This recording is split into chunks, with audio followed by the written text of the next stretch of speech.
Salut à tous, c'est Chinatech. Aujourd'hui, on se retrouve pour une nouvelle vidéo. Ça faisait longtemps qu'on n'avait pas fait de test de montre connectée, ou plus précisément une montre sport. Donc, il s'agit de la Fitbit Surge.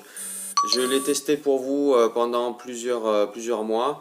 Donc, je voulais vous faire profiter de mon expérience. Allez, on se retrouve juste après le générique.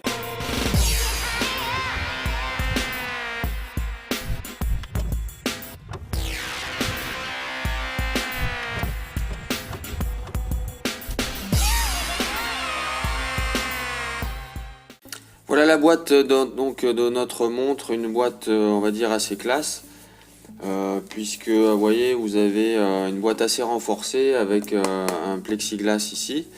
Alors qu'est-ce que va nous apprendre la boîte? Donc derrière vous avez un petit peu les caractéristiques, donc elle est GPS, vous allez pouvoir enregistrer l'activité cardiaque, vous aurez les notifications en lien avec votre smartphone.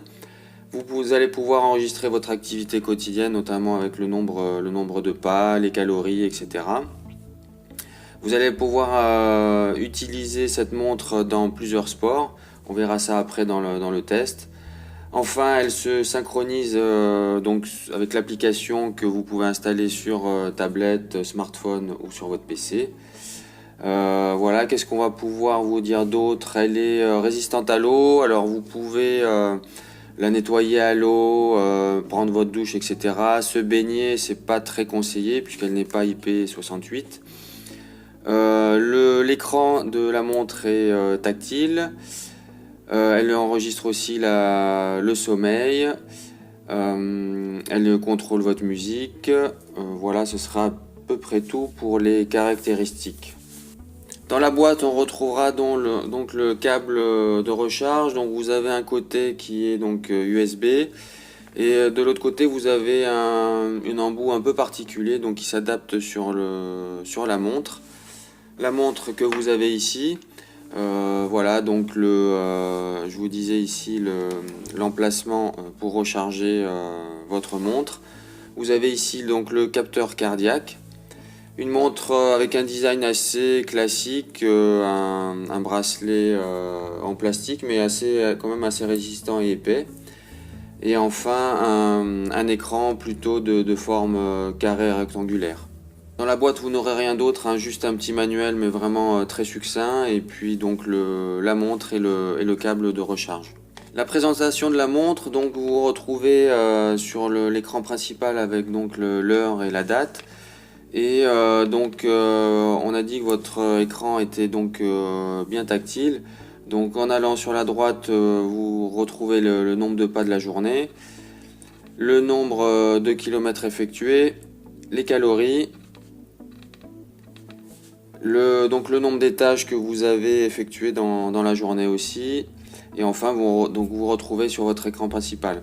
Vous avez donc deux boutons sur le côté droit et un sur le côté gauche. Donc vous allez avoir accès au menu grâce au bouton sur ce côté-là. Vous retrouvez donc dans les paramètres. Là, vous allez pouvoir avoir plusieurs écrans.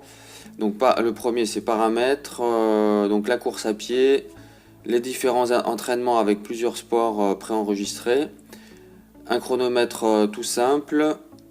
Une gestion des alarmes et enfin vous retrouvez sur les paramètres. Alors dans les paramètres vous allez pouvoir donc gérer vos notifications, activer le Bluetooth puisqu'effectivement elle est Bluetooth pour la mettre en lien avec votre smartphone. Donc gérer la fréquence cardiaque, ça c'est la version, les mentions légales, vous allez pouvoir arrêter votre montre ici. Et enfin, gérer le rétroéclairage si vous voulez plus ou moins fort ou en automatique. Et donc ça c'est la notification, on l'a déjà vu. Donc la fonction course à pied, je vous montre juste pour l'exemple. Donc vous sélectionnez la course ici, vous allez valider ici. Donc vous voyez le petit icône qui va rechercher la localisation GPS. Et au préalable, si vous voulez la fonction d'enregistrement cardiaque, il faudra l'activer juste avant. Et à ce moment-là, je vais vous montrer, vous aurez donc le petit logo avec le petit cœur qui va ici. Voilà, je suis allé activer donc l'activité cardiaque dans les paramètres et vous voyez donc vous avez bien les deux icônes, l'enregistrement du cœur et donc le GPS. Vous activez ici le début de la course, donc il y a la recherche GPS, je suis à l'intérieur donc ça va pas très bien connecter. Et enfin après vous lancez votre course et vous avez tout l'enregistrement directement sur la montre. Vous allez pouvoir enregistrer vos entraînements, donc vous vous rappelez vous avez la course ici, course à pied. Entraînement, donc ici vous rentrez dans le menu, donc vous pourrez donc changer les différents sports par l'intermédiaire de l'application. Donc là vous avez plusieurs sports qui seront donc préenregistrés dans votre montre. Vous pourrez en avoir d'ailleurs donc 1, 2, 3, 4, 5, 6, 7. Donc 7 sports préenregistrés, donc vous choisissez par l'intermédiaire donc de l'application, ça je vous l'ai déjà dit. Voilà, donc ça fait pas mal d'activités qui peuvent être enregistrées directement par la montre. Voilà, je passe après sur les différents menus, donc chronomètre, hein, alarme, tout ça c'est du classique, donc rien de particulier. Alors en pratique, dans le fonctionnement, parlons d'abord de l'autonomie. Donc l'autonomie, vous pouvez donc atteindre, on va dire 4 à 6 heures avec le GPS et l'activité cardiaque activée. Donc ce qui vous permet par exemple de faire une sortie longue en vélo sans problème. Le capteur cardiaque fonctionne pas trop mal. Sauf peut-être dans la fonction course à pied ou au départ, mais ça le fait que sur à peu près 1 minute. Il enregistre une fréquence cardiaque un petit peu élevée par rapport, je pense, à la normale, et après ça se régularise et il devient tout à fait fiable après. Sur les autres activités, j'ai pas trouvé que ça le faisait, bizarrement. Donc globalement, donc l'enregistrement de fréquence cardiaque est assez fiable. Pour le reste, aucun problème. Le nombre de kilomètres est correct. La gestion du GPS est tout à fait acceptable. Je vous le montrerai d'ailleurs tout à l'heure avec l'application. Voilà, on passe donc à l'application Fitbit. Donc une application qui est assez bien faite.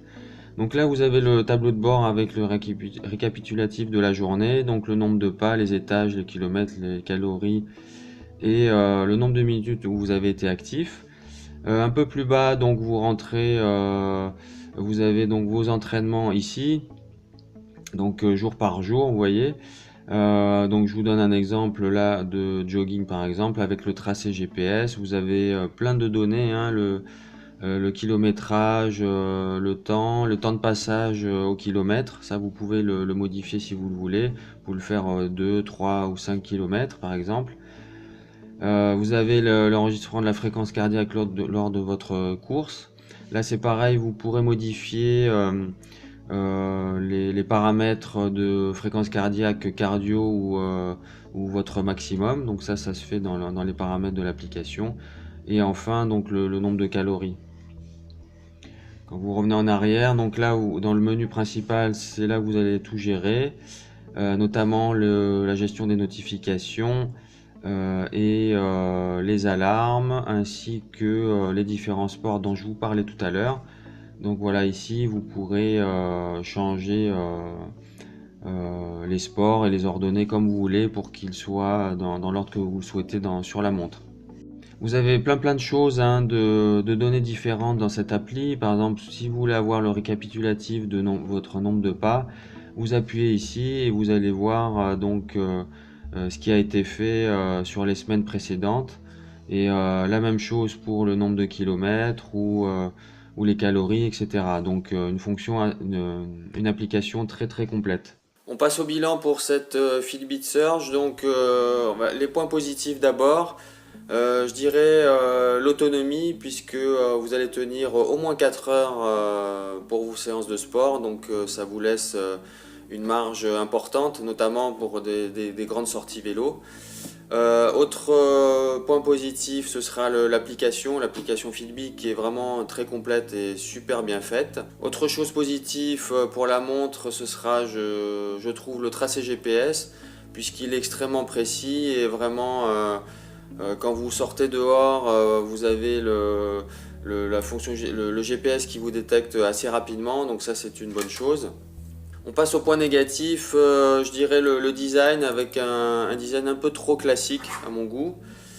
Autre chose négative, ça va être le fait de ne pas avoir toutes les données accessibles pendant votre séance de sport sur l'écran, c'est-à-dire que vous allez pouvoir afficher soit l'heure, soit le nombre de kilomètres ou la fréquence cardiaque, mais vous n'allez pas avoir plusieurs données d'un coup sur votre écran. Voilà, donc le bilan pour cette montre, une montre plutôt pas mal, hein, qui est assez complète et donc pour les sportifs qui veulent vraiment enregistrer de façon sérieuse vos séances, elle est plutôt bien faite. Voilà, donc c'est une montre que vous trouvez actuellement en commerce entre 200 et 250 euros, donc c'est vrai que c'est un petit peu cher. Cette montre-là, je la mettrai dans une tombola, donc avec un tirage au sort et à ce moment-là, je vous la vendrai à un tout petit prix. Donc vous verrez ça, on en discutera un petit peu plus tard. Voilà, on va en terminer là pour cette vidéo. Je vous encourage à vous abonner. Un petit like, ça fera plaisir à tout le monde. Je vous dis à bientôt. Ciao!